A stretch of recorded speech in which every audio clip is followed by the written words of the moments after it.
Alô, você que acompanha o professor Gadelha. Tudo jóia, meus queridos? Tudo tranquilo?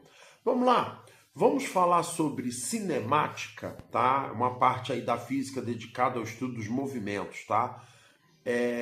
Como a gente sabe, falando de movimento retilíneo, ou seja, movimento em linha reta, nós temos o movimento retilíneo uniforme, que é aquele movimento em que a velocidade é constante por todo o tempo, considerado, e o movimento retilíneo uniformemente variado, onde você tem a velocidade variando, devido à presença de uma coisa chamada aceleração, tá?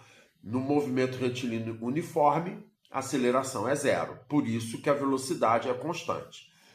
Só que quando a gente vai estudar cinemática, entra em cena também um tipo de movimento chamado movimentos verticais, onde você tem a queda livre, o movimento vertical, o lançamento vertical descendente e o lançamento vertical ascendente, tá?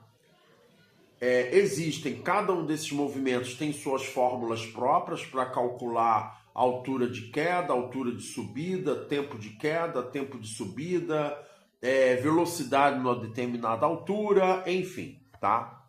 Só que o que poucos sabem é que esses movimentos verticais, todos eles estão sujeitos a uma aceleração. A aceleração é essa chamada de aceleração gravitacional, ou mais conhecida como gravidade. Então, na verdade, meus queridos, o que acontece? Os movimentos verticais, queda livre, lançamento vertical descendente, lançamento vertical ascendente, todos eles são casos particulares de movimento retilíneo uniformemente variado. Tá, beleza. E o que isso me ajuda? Ajuda no sentido de que quando você tem um exercício, um problema, uma questão de prova desses assuntos de movimento vertical, você pode resolver utilizando as fórmulas que a gente vê em movimento uniformemente variado, que são o quê? A equação horária da posição, a equação horária da velocidade e a equação de Torricelli.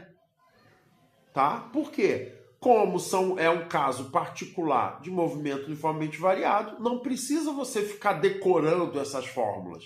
Basta você aplicar as fórmulas que você já viu em movimento uniformemente variado. É essa a dica que fica, ok? Então, para a prova, se você tem facilidade de decorar, ok, decora lá as fórmulas da queda livre, dos lançamentos verticais, mas tenha em mente que existe uma rota de fuga. Se você esquecer dessas fórmulas, mas lembrar de Torricelli, lembrar da equação horária da posição, equação horária da velocidade, você pode aplicar também em movimentos verticais, ok? Um abraço, beijo nas crianças e até a próxima.